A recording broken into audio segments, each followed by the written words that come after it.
In this series of videos, I'm helping you understand the lead gift from the donor's perspective. And I began by talking about just how many nonprofit organizations there are out there for each major gift or lead gift prospect. I mean, it's an overwhelming ratio, right? And so I said that in order to have any hope of attracting a large, significant gift from somebody, typically that gift does not come unless and until there has been some involvement by that person in the work of the nonprofit organization. And I wrapped all that up into a little saying that involvement precedes investment. I'd like to take that thought one step further. Most of what I learned about major gift fundraising came from Mr. Tom Sudduth of the Sudduth Group when I worked for him in the early 1990s. Tom was a member of the development office. I believe he was the development director at the University of Notre Dame. And he applied what I call the Notre Dame model of fundraising to Catholic secondary education. And in the early 1990s was extremely successful working in that particular market. And I helped him in that regard. So in the discussion that's going to follow for this video, I'm going to use the example of an example from Catholic secondary education to illustrate some important principles of how involvement precedes investment. But this principle can be applied to just about any Catholic apostolate. Now, again, the great insight that made Notre Dame so successful and Tom's approach to fundraising so successful was an idea that was actually a pretty simple one, is that involvement precedes investment, or as Tom liked to say, people support what they help create. That may seem like a simple idea, and it may even sound trite that people support what they help create, but it's a very, very powerful concept. To illustrate this concept, let's use an example from Catholic secondary education. Put yourself in the shoes of a potential lead gift donor. Imagine you're a graduate from the class of 1976, you've been very successful, and your alma mater is launching a capital campaign and looking for lead gifts. Consider two approaches the school might take toward engaging you, and then ask yourself, in which scenario would you be more emotionally invested? In scenario one, administrators have all the questions and the answers. They've prioritized the issues that need to be addressed, decided precisely how they are going to be solved, have determined how much money will be required to solve them, and finally, they know how much you, as a prospective donor, will need to give in order to solve these issues. In other words, the administration has done all the thinking. You, the donor, your job is to simply pony up. In scenario two, administrators have many of the questions and have proposed some thoughtful solutions. In this scenario, administrators gather together the best and the brightest graduates with a variety of talents in construction, finance, education, business, marketing, theology, etc. And seeking advice from this think tank, the administrators outline the most pressing questions facing the institution. They offer their insights, some possible solutions, and their dreams for what the institution could look like. But they also leave room for others to weigh in to help shape the future. And so again, put yourself in the shoes of a prospective lead gift donor to this institution. In which scenario would you feel more emotionally invested? One in which the administration has already come up with all the problems, the answers, the solutions, and all you need to do is make a gift to solve the problems? Or would you be more emotionally invested in a situation where you actually were able to look at the issues yourself, to grapple with them, and to be part of coming up with the solutions yourself, right? Along with other talented people that were also perhaps graduates of the institution.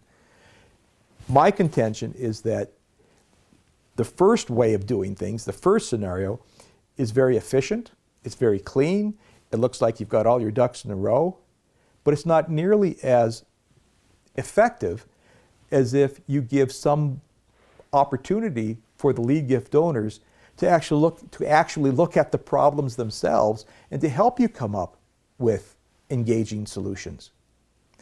I've worked alongside a number of development professionals who had served in the development office at Notre Dame And they refer to this effort to engage lead gift donors well in advance. They refer to this effort, this methodology, as the Notre Dame model of fundraising. In the early 1990s, when I was taught this method, I was told that the university preceded every capital campaign with 2 years of engagement. And during this 2 years, they will hold colloquia, small group gatherings of alumni all over the nation, right? And essentially what they would do is all the issues that the administration was wrestling with, all the big issues, the issues that maybe kept the president up at night, they would take those same questions and they would put it on the table for their graduates to wrestle with. And they would say, okay, here's the issue, here's the problem, here's a couple of possible solutions. What would you do? What do you see? What do you see for the future of Notre Dame? Chances are good that participants, many of them lead gift prospects, will come to the same conclusion that administration has come to. The difference is that when they come to the conclusion, it will be a solution understood deep in their bones, right? Because they've studied the issue themselves. And then when it comes time for the capital campaign, no one needs to tell them what needs to be done. They know what needs to be done because they studied the issue for themselves. And not only that, they can speak to that same issue, that same problem, that same solution with their friends, their peers, and other lead gift prospects with a certain passion because they've got a much deeper sense of ownership in the solution, right? In my perspective, this is the right way to put together a case for support. I mean, if you put together a case of support when it's 2 or 3 administrators, you know, in a conference room somewhere trying to draft a document, you know, you may come up with the right answer to the right problem. But it's much, much more effective to allow others to have some say in both identifying, you know, the major issues that need to be solved and coming up with proposed solutions for those issues. The most important thing about a case for support is not the actual written conclusions, but the people and process that led to those conclusions.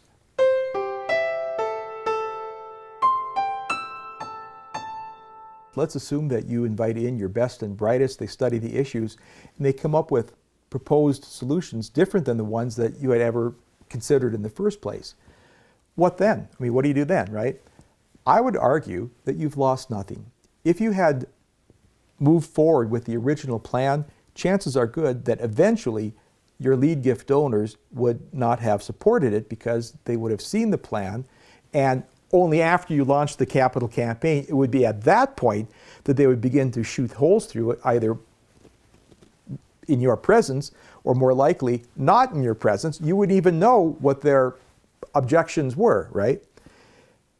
And consequently, you probably would not have gotten investment level gifts, but rather perhaps much more modest gifts that were given simply out of a sense of loyalty or a sense of obligation, coupled with a grudging recognition to give administrators the benefit of the doubt.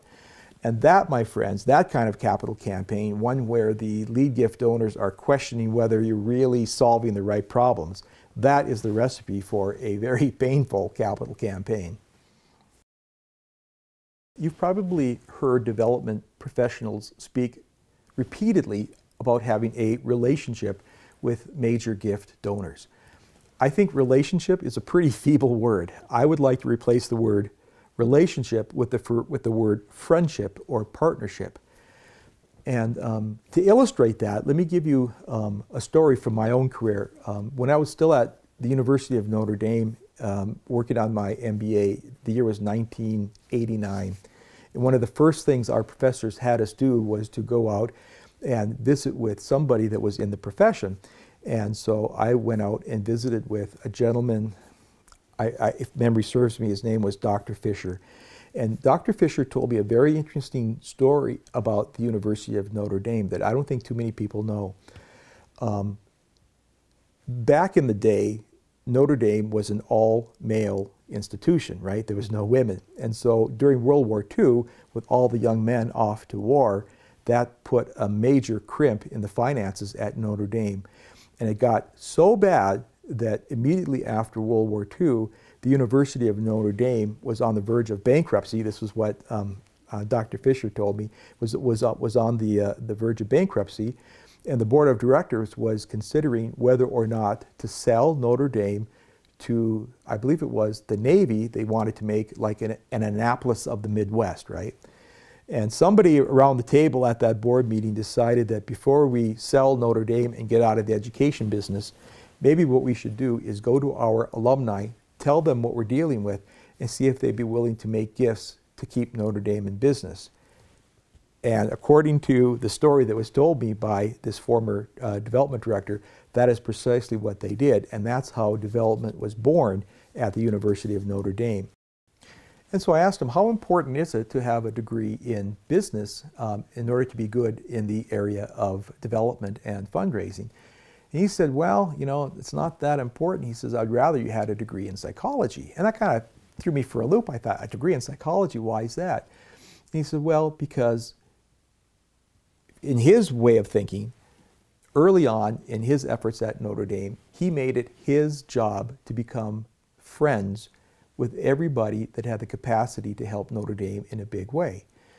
And so over the years, I've thought about this idea of prospective donors, not just having relationship with them, but also thinking of them in terms of friendship. And if you think about how you interact with people who are your friends, you don't just tell them what you're going to do this weekend, and you've got all the plans made, I just want you to pony up. I mean, that's not how you treat friends, right?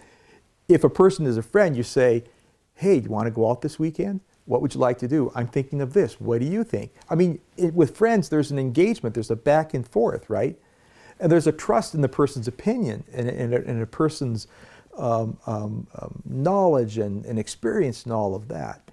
And so I think if we think of our major gift prospects, our lead gift prospects, not in terms of relationships, but in terms of friendships, I think we will interact with them in a much more effective way, in a much better way, in a much more human way, really. So to sum up, think of your donors as friends and interact with them like friends. I mean, share your challenges, seek their advice, and allow them to help shape the future of your apostolate. If you do that, it will create genuine buy-in, the kind of deep commitment that causes them to put you on the short list of charities that get their best gifts.